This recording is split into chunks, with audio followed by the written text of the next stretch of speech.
Welcome to the worst of the best podcast. You wanted the best. Well, they didn't freaking make it!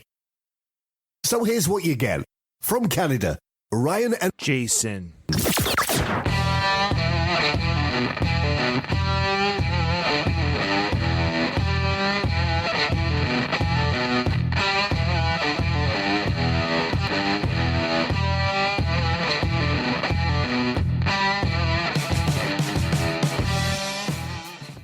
Welcome to another episode of the Worst of the Best podcast. I am your host, Ryan, and with me today is Jason. Jason, how you doing? Good, brother. How are you? Good. How do you consider your private life? Pretty private? Yes, but I know it's really not. If people wanted to know a lot more about me, there are ways in which they can do that. Yeah, it's an interesting concept that we're going to be talking about today, how technology essentially has more or less destroyed our privacy. We're going to get into 10 specific examples of how we're not living off the grid. And often when people say, I want to live off the grid, even when you think you're off the grid, it might be harder to live off the grid than you even think. So if you are involved in society in any real way, such as even having bank accounts, if you're employed, all those processes to do those things, you're exposing yourself to risk of your privacy being, or having lack of privacy, I guess is the best way to say it. Yeah, nowadays when I think of privacy, I'm just thinking, is somebody seeing me go poop? It's getting to the point now where I don't even know if I can go to a public bathroom, shower, facility. You know how I live my life? I just live my life like everything I'm saying, doing, it's being recorded. And it is. Even before we release this on iTunes, people have already heard the podcast. That's how much privacy we could probably think we're like right now we're operating through an app called Discord, which I want to plug. I've just started plugging on our last episode, so I want to keep plugging it, and maybe eventually we'll get some people joining. There might be a couple listeners who enjoy Discord or want to try it out. Discord is where you can see me and Jason or any of my guest co-hosts that come on the show. You get to watch us live and interact with us live as we record. So things that don't make the edit, as you could say, or you can be part of the conversation via text in the chat. We can talk about what you're saying during the podcast discussion. You can be a part of the discussion. If that's something that interests you, join our Discord. The link is in every podcast episode description from here on out. What might be interesting in that, just as you were saying that, is people can express what their worst of the best is.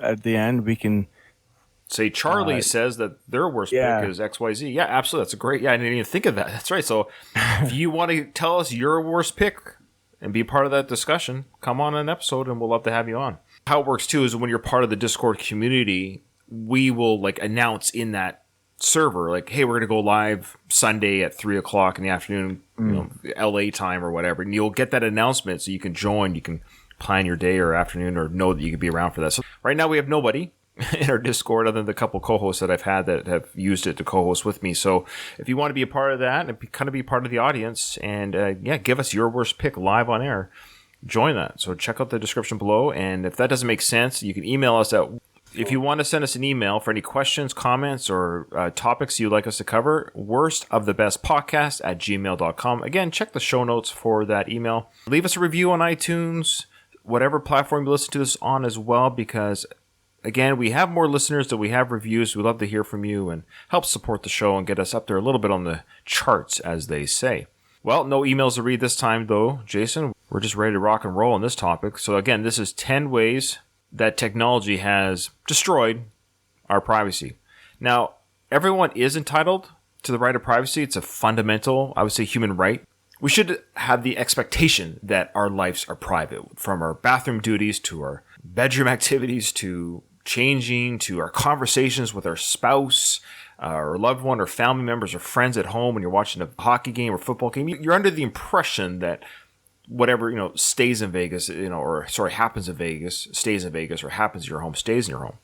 So technology, though, it does have many benefits, but it hasn't helped maintain or keep privacy. In fact, if anything, its development has further brought confusion into understanding what privacy as a fundamental human right is now. Because back in the Leave It to Beaver days and before, that's the way it was. When you go home and talk to the missus or the kids or whatever it was, your neighbor, you knew you were never being recorded or being watched. There's no CCTV cameras or people's dashboard cameras or there's just nothing. The only witnesses were whoever was around.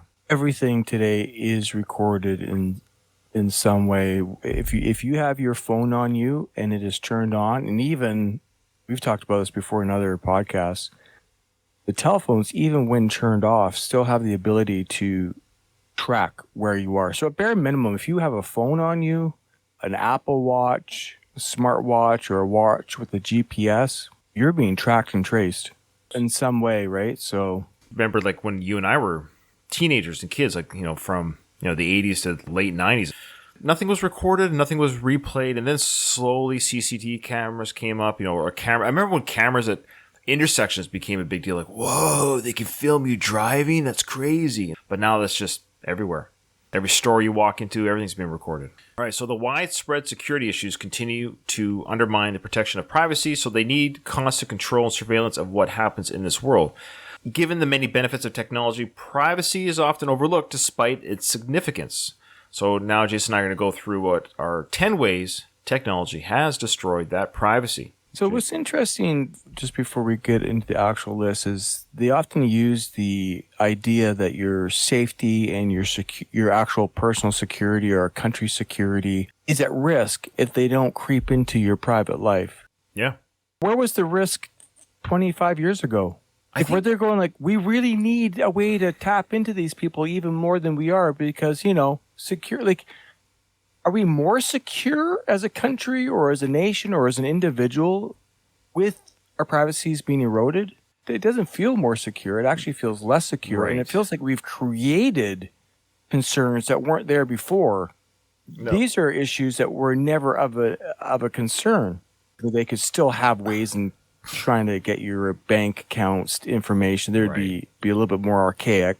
Well, back in the day, of course, when a bank robber robbed the bank, they took the physical cash, right? They'd go into the bank and take the cash from the vault, or maybe it was your cash that got robbed, or your jewels from the safe got robbed.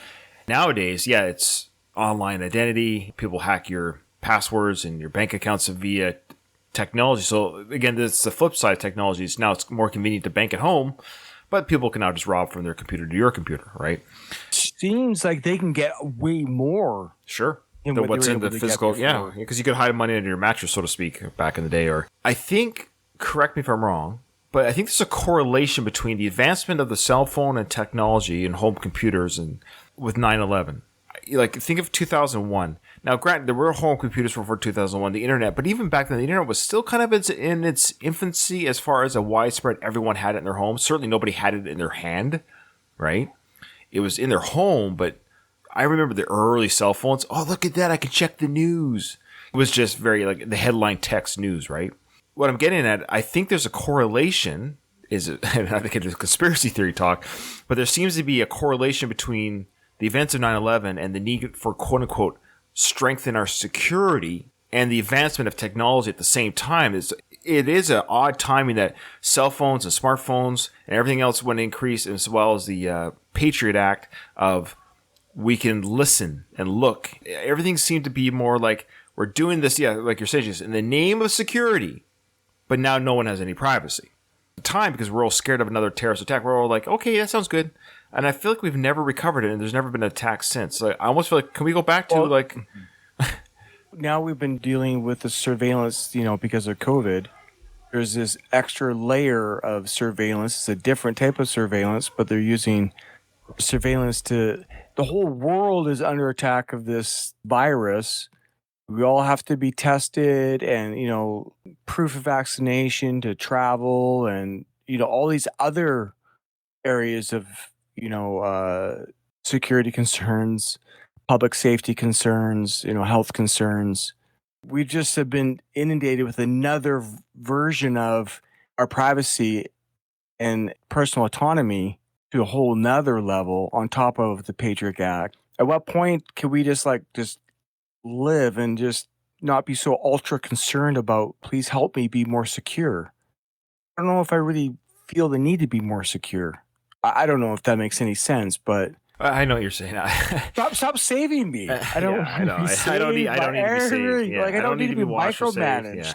I'm okay. I'll take my chances. If somebody home invades me, I'll just do my best to kick the crap out of them, but more cameras on the street isn't going to stop that anyway. So at some point, I'll take my chances to go back to the 80s in some ways of just, I'll go out in the world and just go about my day, and I don't need every camera on every movement of my life. Okay, let's go into this. Yeah. You got number 10. The untold side of biometric scanners. So, we all know about biometric security now. We all have it on our phones. Every different way in which we can log into something can use a form of biometrics. Fingertips, our eyes, our face, even like food court services. Like there's one at work where there's use your thumbprint. You set it up and use your thumbprint to pay for somebody wants to buy a chocolate bar or something in the food cafeteria, in the work cafeteria. Little things like that where we are now our bodies are being used to identify or ways in which to secure, air quotes, secure our privacy. If that makes any sense at all. So, first it was always like these passwords, and the passwords become more and more complicated, right? Like beginning of it's funny, I just use 1, 2, 3, 4, whatever, these lame combinations. And then they made it more difficult and more difficult. Now Google, or, maybe even Apple, they come up with their own security passwords for you, and we'll save that password for you so you don't have to remember it, but it's really secure. It's so secure until Google gets hacked, and then their password that they use to secure your data, biometrics, isn't as secure as people say it is, though, either. They have shown, like I've seen videos of where they take pictures off of somebody's Facebook. They can do an iris scan of your face, and they can copy your eye to crack an iris, like on a Samsung phone, lifted fingerprints off of something, and they can open up an iPhone. So all these biometrics to protect our data and our privacy really isn't as unhackable as we might think it is. I think it's more, in some ways, it's more of a convenience. You don't have to remember passwords. But the downfall to that is, which I thought was an interesting point, is you can always change your password. You can't change your face, your iris, your fingerprint, your heartbeat, or whatever else that they might end up trying to use as a biometric security log. I remember in movies and stuff back, of course, 80s and 90s when we saw the eye scan. The eye scan. We thought that was that's so futuristic. It's like, no, you just use that to open your phone. Yeah. Even wearing sunglasses or a baseball cap, it still figures out a way to know that it's you. Yeah. They have it for masks now, too. Yeah. Which essentially would be your eyes, I guess. I would think, yeah. When it asked me, do you want to do it with the mask? I'm like, nope. I've never been asked that. Oh, the iPhone asks you if you want to set it up with the mask on. Oh, I haven't seen that, yeah. And I'm like, no, because I like to believe I'm not going to be doing this every day. Like, come on, really? So biometric identification is convenient, but is our personal data safe?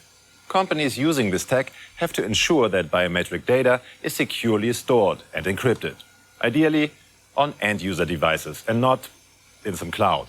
This makes it harder for hackers to get to. Unfortunately, that's not always done. A team of Israeli researchers managed to hack into a 23-gigabyte database with over 27 million records, containing fingerprints, facial profiles, and much more. But of course, password databases have also been compromised. Beyond large-scale hacks, there's also a risk of individual systems and devices being cracked.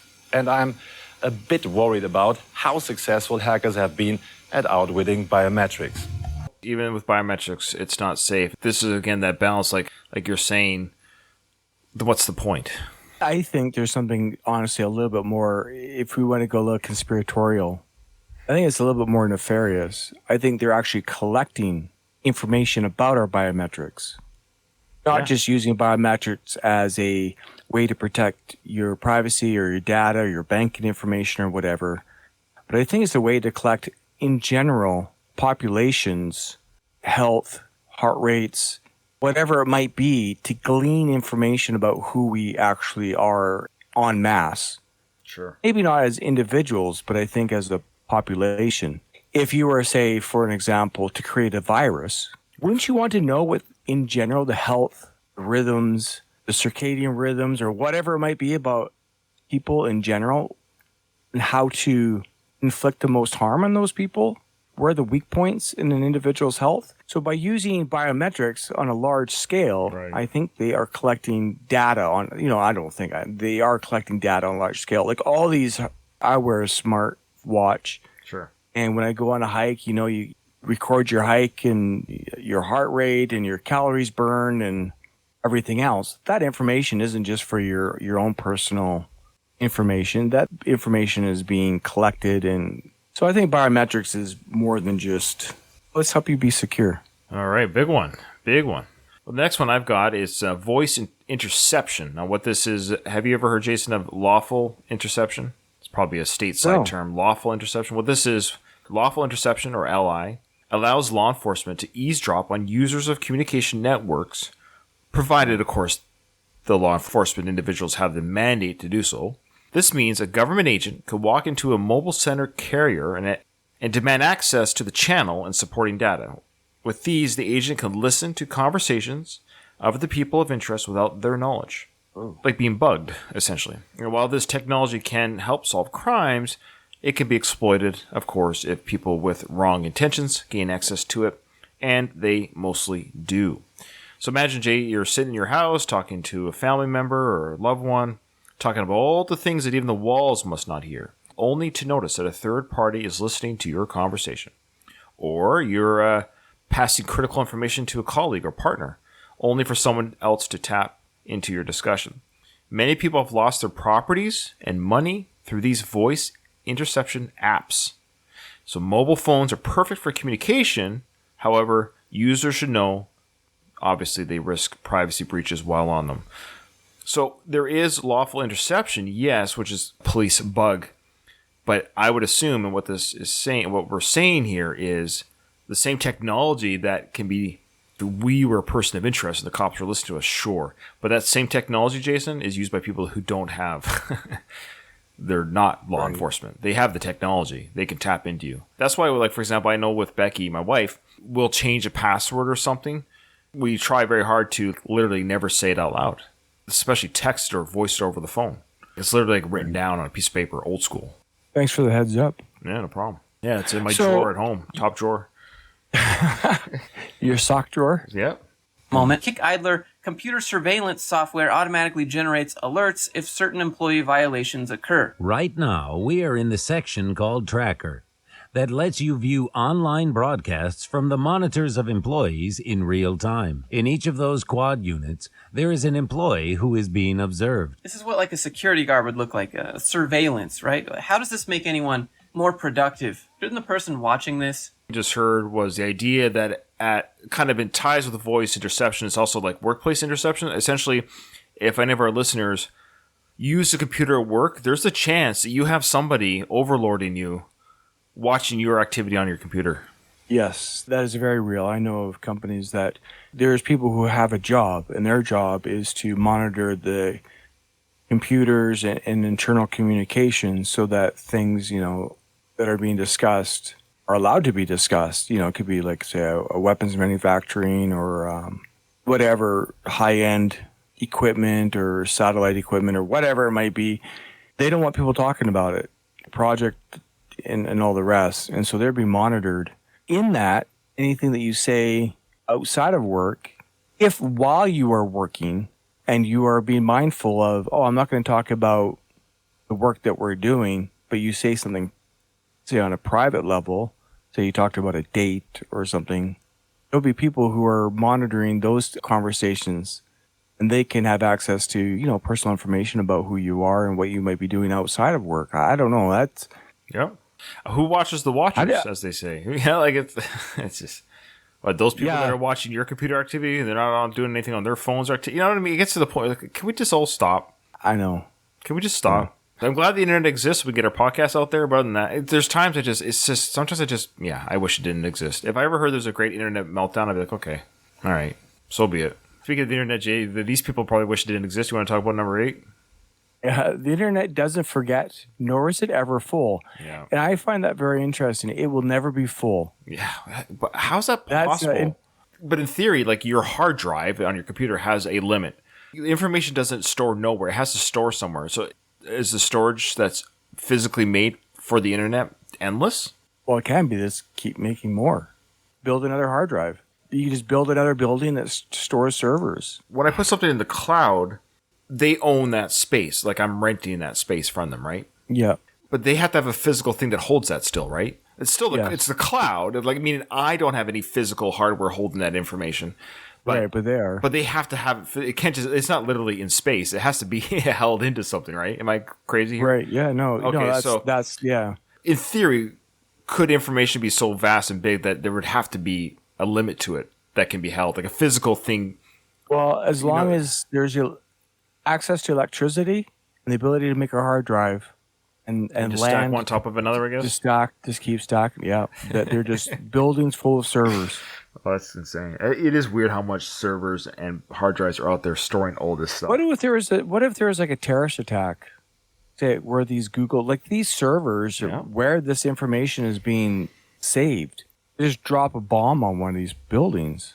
Yeah, it's very possible. A cloud, wherever the cloud, this is Google cloud building, and somebody just dropped a bomb in Google's cloud building. I had never thought of that before. Oh, no, you put it out there. Oh boy. You heard it here first, folks. All these terrorist groups like, we had never thought of that. This is bomb servers.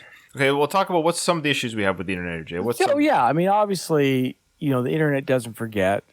We know of celebrities and document leaks and celebrities and their nudes or document leaks and, even now the most mundane viral video, right? It's there on the internet. And you just scroll for hours. Instagram Reels, Facebook. What's Facebook version of Reels?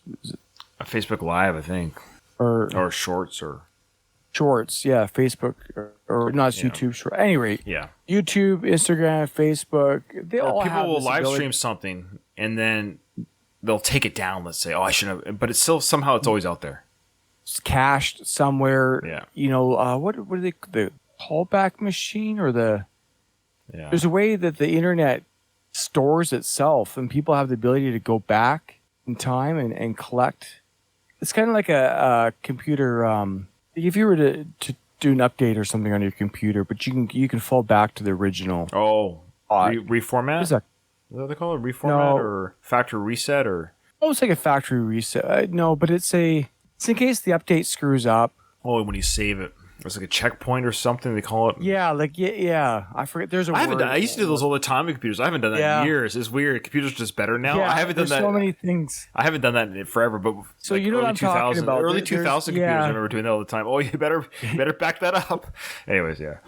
Yeah, I think the internet's always backing itself up, right? Sure. To a point, I suppose. And then people have, I think it's called a callback machine. Well, it's weird. There are sites or something where it's called like archive or something where, so it's like the web page doesn't exist, but it does exist if you go to the. I don't understand that. How I've never looked into it enough. Does that make sense? What I'm saying, like, yeah, www.greenfrogs.com was a big website back in 1998 or 99. And then it's not active anymore, but you can still see what it was with the Wayback Machine or something it's called for the internet. Wayback Machine. That's what it is. The Wayback Machine. Everything is stashed and cached and saved.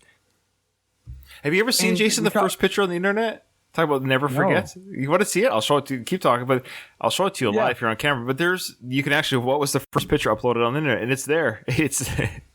What is the first picture on the internet? If I remember correctly, it's right here. No. Yes. No way. I was going to say it's 4 ladies. Yeah. So here we go. It's 24 years. Well, it's 4, young ladies wearing like prom dresses. So on July 18th of 1992, the first picture was uploaded on the web. The photo that captured 4 nicely dressed women was posted by Tim Berners-Lee, who was the inventor of the WWW, World Wide Web. According to this, Al Gore is.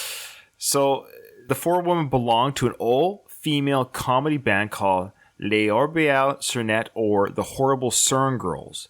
The self-described high-energy rock band was formed by employees at Switzerland's European Organization for Nuclear Research, or CERN. There you go. That's the first picture ever.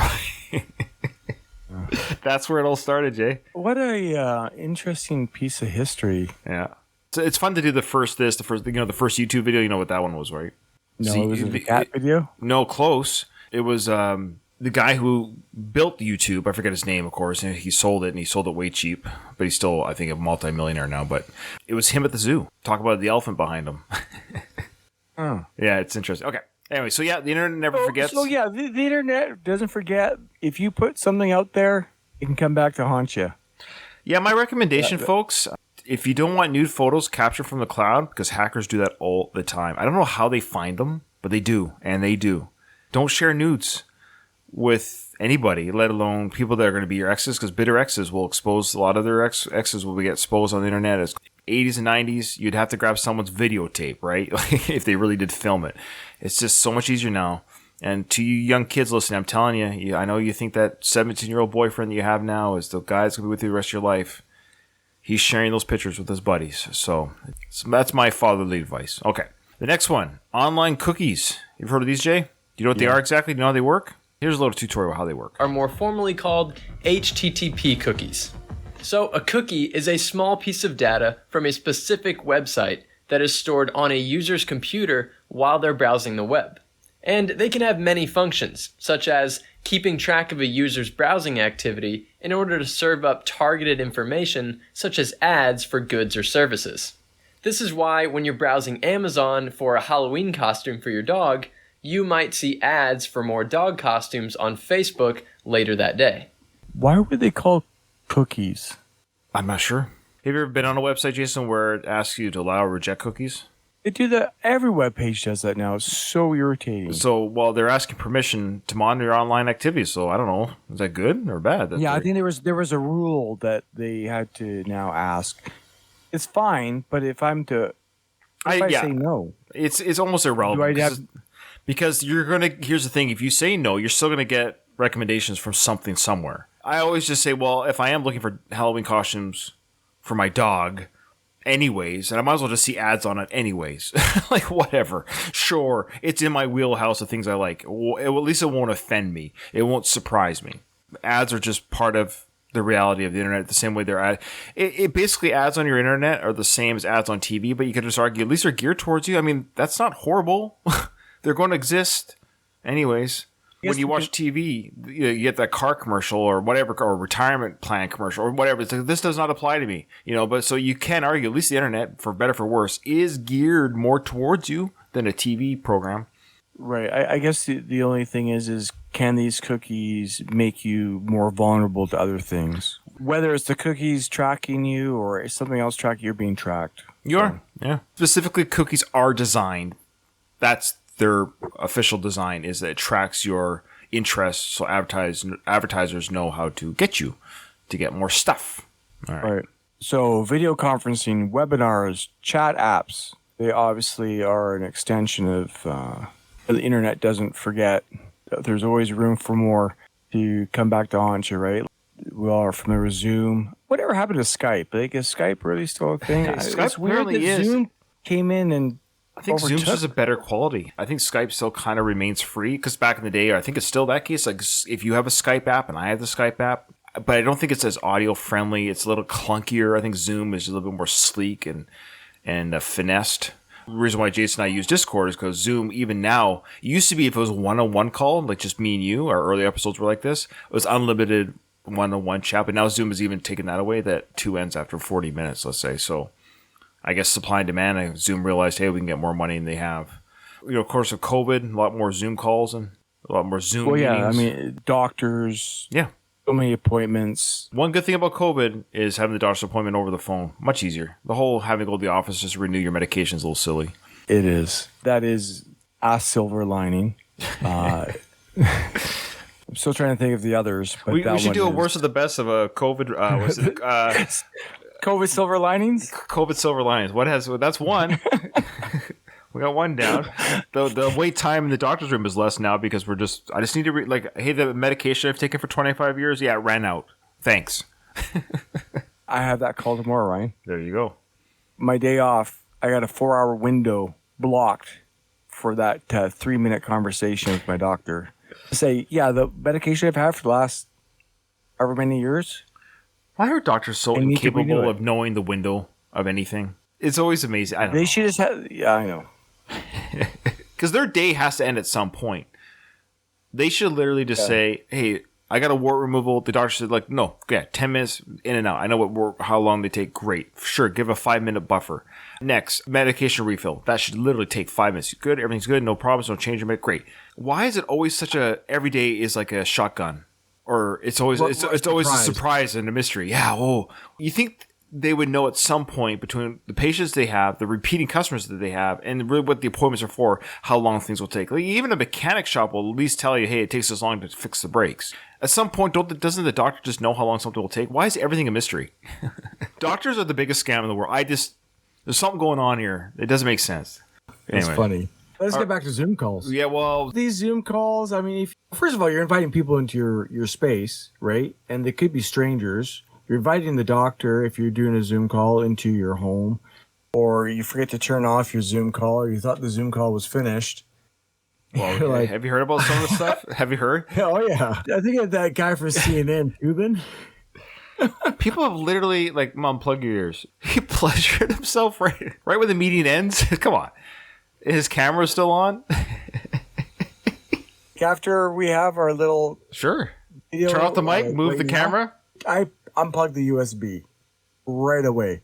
You've always heard the stories, right? Put tape over your laptop's camera, or just close your laptop. For me, I have a laptop, so I just close it. I just close the laptop, but yeah. Yeah, but even if you gotta have the laptop open to use it. So like, put the tape over because you might be. I don't know how easily it is to tap into somebody's camera, but I'm sure it happens all the time. And I'm sure apparently, So now we're talking about so hacking in. Oh, so we're talking about privacy. Yes. So despite the Zoom calls and everything, everyone has a webcam now. Yes, people can hack into cameras. Apparently, it's very easy to hack into people's cameras. So that is a real thing. Yeah. If you don't want anyone to look at your cameras, either close your laptop or put your camera facing down. Put it on the desk next to you or whatever. Take it off your whatever it is. Because apparently it's very easy. And there are Reddit websites or 4chan websites. I have not been to them. I just know they exist through my other podcast listening. And you just do a quick Google search, my friends. You'll see that I'm not wrong.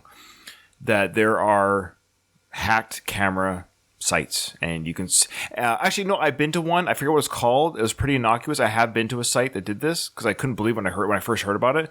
It was pretty innocuous, but it's real. You can look at it. It's literally set up like almost like a Netflix of just people's home cameras, and you can click on their cameras. Like it's real. Yeah, this is like 10 years ago or something, or 7 years. Well, ago. It's going to be worse now. I talked to a guy that was doing computer science in university and stuff, and he was telling me. He says everything, people's bank accounts is easy. Yeah, I mean we're talking about surface layer stuff here on this, but this conversation, this guy says everything's on the dark web. Every single thing that you think is locked up and safe, including your bank information, is completely open and available on the dark web. Yeah.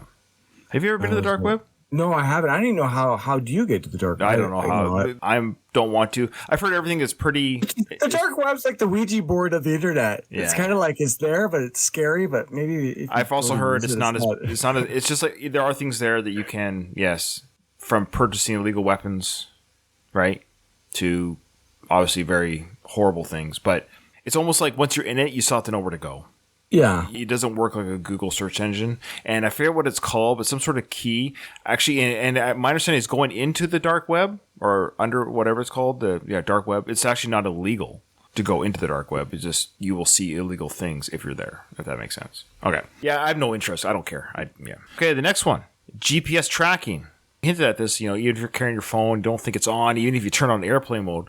So what is GPS? Well, it's an acronym for Global Positioning System. Given that it is available globally and is powered by world satellites, people rely on it to travel anywhere they want. We've all used GPS in our car, of course, and I actually have, my wife and I, we share our GPS on our phones so we can see where each other is or on the road or what have you.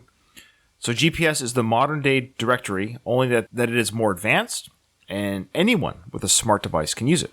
The concern is privacy is absolutely thrown out the window. When using your smartphone, it is normal to see a prompt asking you, application X wants to access your location, and you wonder why. Usually, authorities use GPS to locate people of interest and track their movements. But again, in that same spirit, we talked about this with that voice interception. Malicious people can tap into their victims' smart devices and follow them wherever. They can even track their cars and other automobiles with simple GPS trackers. Simply put, Jason, GPS and privacy just don't go together. Ultimately, we just have to come to grips that people who would use this information for good, you hope. Right. There's always the flip side to that coin, right? It's a double-sided. You flip the coin, and then there's the dark side to this technology that is available, and that is, for whatever reason, people are going to want to use that information for something nefarious. Yeah. You're just basically living ignorantly if you think otherwise. Now, ISPs, Internet Service Providers, have uncontrolled privileges. So these people provide customers with an internet connection, at a cost, so we all pay to use the internet. The clients then use the internet provided, like me and you, we're the clients, to serve, work, or entertain ourselves. But there's always a watchful eye. You can visit one site and are told you can't access it while your internet connection is on and working on that platform. That is probably because your ISP has blocked you from accessing it. ISPs, the ultimate gatekeepers into your experience on the web. Now, of course, people who want to do, illegal or whatever kind of activities, they have ways around this to scramble or what as they see it, or who want to operate nefariously on the internet. You can almost argue it's like the government has given you permission to drive with the understanding that you're not going to run people over on purpose, right? So there is an agency in place where you're allowed to drive on the road with this license with the understanding that you'll use the highway properly. Well, think of the internet highway, the same idea. So these internet service providers, they are your government officials, so to speak, who are giving you the license to surf in their community. And they say, here you go. You're allowed to surf the net, but you have to obey the rules. Now, companies will also have ISPs for their companies. So the military has their own internet service. And it's slow and clunky, and it sucks. And we have it on ship. We have it where we work. If you go to a site, obviously, let's just say, we're told you cannot obviously look at, pornography. It's a major rule breaker, and you can lose your security if you do that. But sometimes there'll be a site that is not like that. You're not going to that, but you'll click on whatever site, Google or whatever, and you'll go and it'll come up and say this site's blocked. So you'll get that block, that ISP block, and it always makes you panic because you're like, I wasn't doing anything illegal. Everyone who's listening to this podcast who's in the military, I got a couple of friends who listen to the show, so they know what I'm talking about. It'll be blocked, but do that little So you write down that webpage, you go like, what's that webpage they won't let me go to? I'm going to check that out when I get home. Yeah, I'll go check it out. Usually it's something like, it usually blocks anything that has a streaming in it because of the bandwidth, right? So a lot of it's bandwidth blocking. It's not necessarily, they lifted the ban, but it used to be that Twitter was banned. Like you couldn't access Twitter, but they've lifted that ban. But so there was an example. There's something that's safe to talk about. Now they just ban people on Twitter. The point is, that's how that can work. So the ISP provider, it's a public company or whatever that you ask for. But I'm saying when you work in the military, such an organization, they too will have blocks, things that you're not allowed to visit. It's a reminder that, everything you search for and do is being monitored. It's been recorded. So even though I went to the site, not unbeknownst to me, I went to the site that I thought was innocent, the government blocks this, and that's the same, even that your home network systems are the same thing. They are recording everywhere you go. Yeah. Okay, have you ever heard of remote desktop applications? Well, remote desktop applications such as TeamViewer and AnyDesk have become extremely useful, especially after the pandemic rocked the world. They allow you to access your computer remotely, providing a good internet connection. This way, colleagues can work remotely, or you can access vital files and documents even if you don't have your device with you. This is obviously, as expected, you must give up some privacy for these applications to function optimally. For instance, if you pair your computer with a colleague's for work purposes, the other person can access and alter most of the features in your computer, including those that are not work-related. Even if the person you're working with pretended not to have seen something on your computer, they would have. So basically, I can look into your computer. So Jason, I can use something called TeamViewer or AnyDesk where it's like, okay, we're working on this shared program together. Okay, I saved the file in this folder, Jay. You go look at it. But you're like, I'm going to go look at this other folder. Scam artists do this this is how they operate. So people that are, those IT tech, your computer has a virus. Call us. Yeah, I can't highly recommend enough I can't think of the channel's name off the top of my head, but there's some really, really, you just go on YouTube. There are people who are so good at computer hacking that they use their power for good, so to speak. And they will call these, and I hate to say, they're often of Indian, East Indian, these companies based in those countries. They actually they'll videotape. Have you seen these, Jay? No. So it's amazing. It is. I'll send you the link afterwards because it's absolutely some of the best TV you'll ever watch. They will hack in, so they will act like I don't know what I'm doing, help me out. And so they're so good at it, so they will allow the scam company to come into their computer, but their computer is designed to be a hacking. So they mirror it back because it's been open. They can now access your computer. Yes. And they destroy all their files, and you hear the person, "What do you do? Stop! Why are all my?" It's fantastic because they're literally destroying their computers, and they record it and their reactions, and they're so good at hacking that they can go into the company's webcams and they will film live their destroying of their company. Yeah, I mean, that's what people can do to us, right? We talked about our webcams. Right. Now, thankfully, Zoom these people are and- using it for good, but that just shows you that, yes, the same thing that these people use it for bad. So these companies will, and unfortunately, they do prey on the elderly usually. Yes, And my computer doesn't work. Can you help me? And it's unfortunate. There really are a thorn in these companies' sides, and they become so notorious. These companies are trying to find, like these scam companies, are trying to find ways to battle these hackers. It's a fascinating drama on the internet, on YouTube. Huh. Yeah. So, I mean, this is, a good piece of information regarding how an adversary of whatever sorts can wreck company. Oh, yeah. They had gained If access you're malicious, you could destroy someone's... Yeah. Yeah, like a law firm, you could destroy all their files, banking. Right. Let's say you're high profile, you're being convicted of something, and you want to wreck the lawyers who are against you, the prosecutors or whatever. You can have access to computers, wreck information or evidence against you or whatever, or at least make it more difficult. Interesting. Yeah. So we talked a little bit about this earlier with voice, just audio recordings, whether it's just an old school tape deck or whatever, but just audio recordings. It's one of our biggest privacy invaders.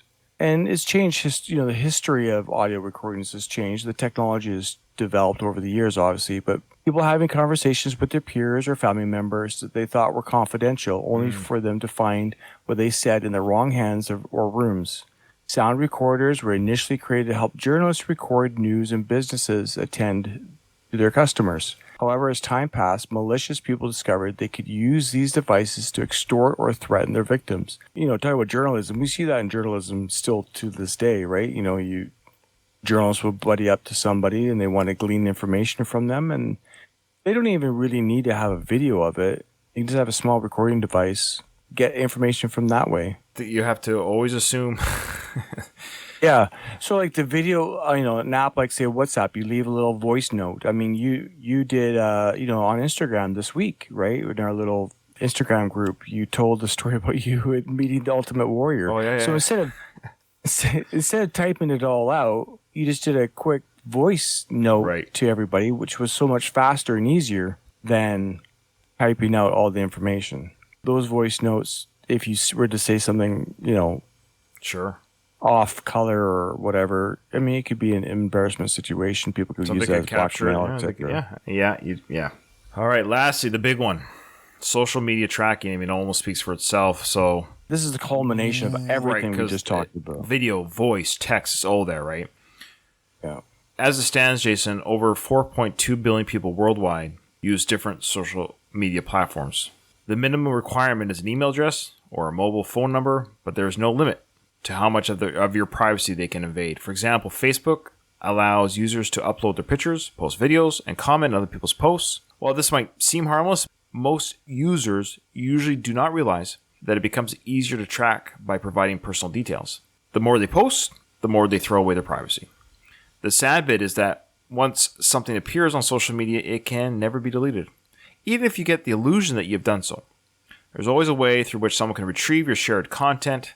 The bottom line is that social media has no privacy, and you can only limit how much you give away by not giving away what you don't give away. It's a fine line because I enjoy sharing keystone moments of my life or a cute picture of my kids and dog or people can say, well, why don't you just do it through email? Well, we just talked about it. Doesn't matter. All of this is tracked. All of this is hacked. So I personally use Facebook or Instagram to share photos because it's like, I hear mom and dad, I hear brothers or friends that care. Here's a picture or here's an update. It's just easier to use social media. I could do it through a phone call or email, but guess what? All those things are just as hacked. There's no privacy. It doesn't matter. Your phone call can be recorded by the person on the other end. Yes. It can be intercepted. Your date and time and the person you called will be tracked. Social media is a quick, clean way in which you can communicate piece of information to multiple, instead of having 10 phone calls or write 10 letters and mail them all out or however you might do it. Even mail can be intercepted. You just do a close friends and family, you're going to quickly be notified about whatever you want to update people on in your life. It's unfortunate that something that is so fun, positive experience has that little dark side to it. Yeah. And we all secretly ignore it, but we all know it's there. The world we live in right now, isn't it? It's before we pick our worst. Now, again, if you're listening to this for the first time, we put together a list of something that's the best. Now you think, well, what's the best of this? Well, these are the top ways that technology has destroyed our privacy. These are the best bad ways. So we're going to pick what we think is even the worst of these things, or the one thing that I think is the most unfortunate, maybe, or the one that scares me the most, maybe. We'll figure it out as we go along here. Maybe the one that doesn't concern you as much. Well, I would argue, that would be the best of the worst. But this is the worst of the best. This is the thing that if I could pick the worst invasion of privacy. Well, for example, I'll say right now, like I can live with social media. Yeah, this is the least offensive to me. I've signed on the dotted line. I acknowledge. I made the Facebook account. I made the Instagram account. I made the Twitter account. So I fully acknowledge whatever I post on these social. It's done. It's for anyone to grab and use against me. I acknowledge that. So I would say the worst thing is something like, "Ooh, I didn't buy into this." That's not something I'm crazy about so much as invading my privacy. I didn't sign on the dotted line per se as much. Okay. Before we pick the worst, I hate that technology does provide so much great stuff. Like, again, me talking to my brother on the computer via the internet and having a fun time talking about this very thing. It's fun. Like, it's good to do. I like that we can share it with our few listeners that listen and enjoy our show. It makes me happy knowing that we provide a little bit of entertainment for somebody on their drive to work or doing chores around the house. Like, we're in their ear right now, providing them a little bit of fun. The only way we could do this is via technology, the internet, and all the things we've talked about. We couldn't just tape this to an analog tape and then disseminate it through some sort of monthly mail plan, I guess. That's ridiculous. How do we know how anyone could listen? It's only because of the internet we could even share this fun topic. And the irony is we're doing it with the very thing that we're talking about, technology, that's destroyed our privacy. And so I guess what I'm trying to say is that I wish there was a balance between the days of yore where I didn't know everything about everybody, but at the same time, I could do certain things like listen to music, watch Netflix. The convenience is nice. There's some things that I really do enjoy. There's some really interesting YouTube videos. Like, there's some really great content, learning. I've learned so much through audiobooks, and it just sucks that it has to be just as marred in crap as it is in goodness. It's just hard to navigate sometimes. Yeah, I agree with everything you're saying. I mean, it's this double-edged sword. We enjoy the entertainment. We enjoy the ability to communicate with friends and family. For the most part, most people are using these platforms to enhance or improve their life many of us, just in small ways.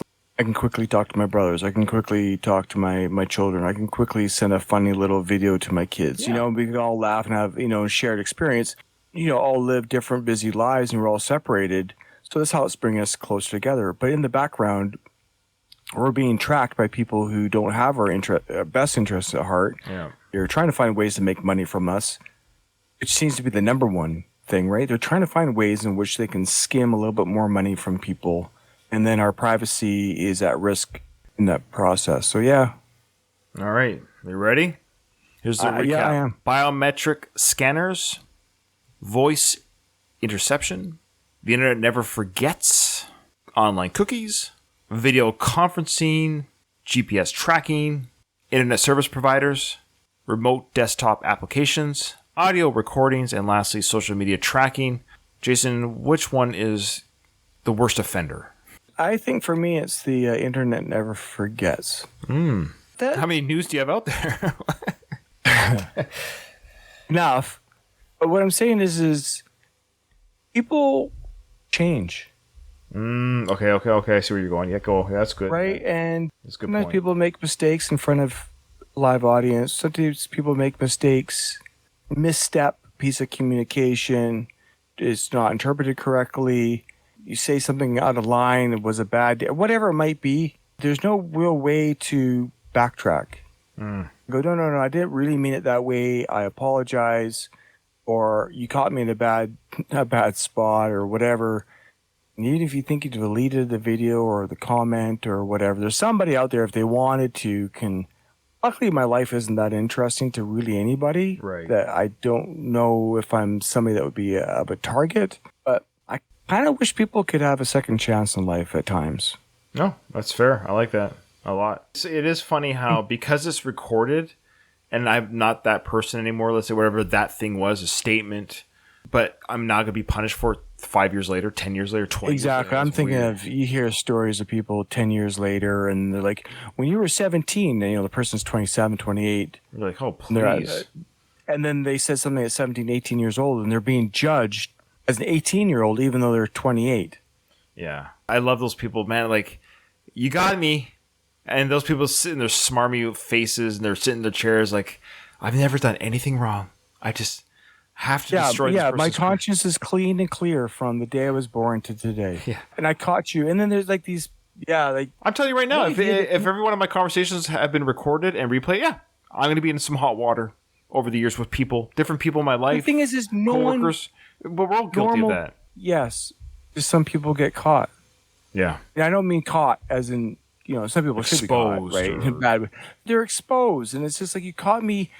Here's a 30-second clip out of a whole lifetime of, Yeah, this is who I am out of 30. and Yeah, this is who, this defines me completely. yeah. My life is complicated. It's more complicated than that. 30 seconds defines that person. Let's say, like, they said a bad word. Right. And that's who they are. They must be this way. But I love how everything else that they've done good in their life doesn't define them. If it's good, it doesn't define you. Right, exactly. It's only if you misstep a word or a statement or there's a video of me throwing an egg at somebody's house. Well, you're just a mean, angry egg thrower. That's your whole. That's your whole, Yeah. It's like No. okay, no.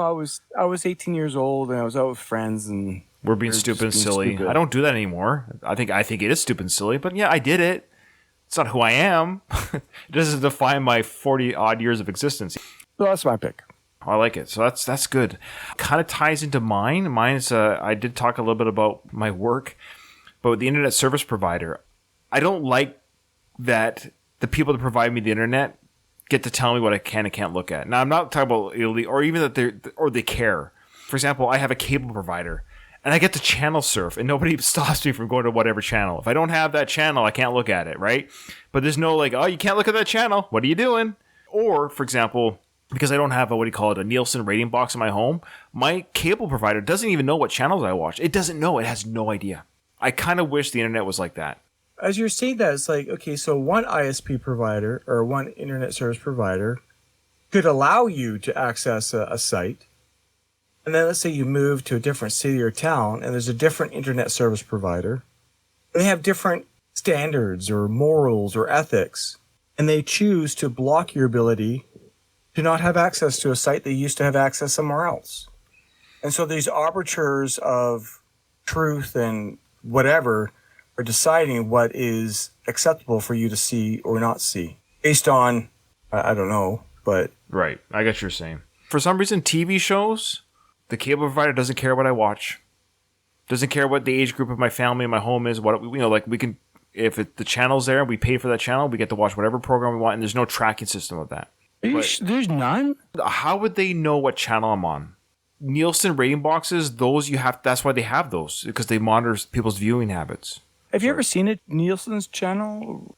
Oxy, I don't know anybody that's ever had one. What they do is they give it to groups of people: Hispanics, blacks, whites, male, female, age groups. So all the spectrum of age groups and race is represented. That's why they could say the Cosby Show was popular with whites and blacks, and then Yeah. that's how they know is they have that demographic, and they monitor like every data you use that Nielsen. Even if you don't use it, they'll know nobody's watching TV. What they do is then they just multiply it by. So if they say 100 118 to 49-year-olds are watching Lost back in the day, then we can multiply that by the average homeowner with the average TV. We can assume that 20 million people are watching. That's how they know. It's a guesstimate with the Nielsen box. Yeah. Yeah. But tell me in an email that I'm wrong, that they are able to check out my TV channels, and that would be embarrassing. I'm just joking. There's nothing. Well, I'm just wondering, a lot of TV seems to be so connected with smart TVs nowadays. Maybe it's easier now. Maybe it's easier now because you can Internet. watch Netflix on your phone, right? So they can track that, I guess, right? But I'm talking about strictly the cable that goes into your TV when you just channel surf. I don't think they can monitor. Ryan's home was watching hockey for 3 hours, and then he watched Survivor after. I'm 90% sure they don't monitor that data unless you have the Nielsen box or whatever in your home, or the Canadian equivalent of that. But let me know in an email or on our Twitter or whatever that I'm wrong about that. But at the end of the day, all the same, internet service providers, I don't like the idea that I'm being watched in everything I type out. It's just like, it's kind of for everyone. I think everyone should have anonymous internet work. Now, criminal activity, I understand that. So I don't know how you work around that. So I don't know. I guess at the end of the day, they're just always, people are going to abuse the internet anyways. I don't know. So it's creepy to me. I find that one creepy. I know. Yeah, I feel like that's the one I didn't sign up for. Like, even though I did, but that's part of yeah. Every time you pay your bill. I know. I like yours. So I'd say yours is a good first pick, but this is kind of my honorary mention. Yeah. All right. Sounds good. All right, so remember, in front of every silver lining, there's a cloud, and today it was internet service providers, and the internet doesn't forget. Gamma Gator Productions.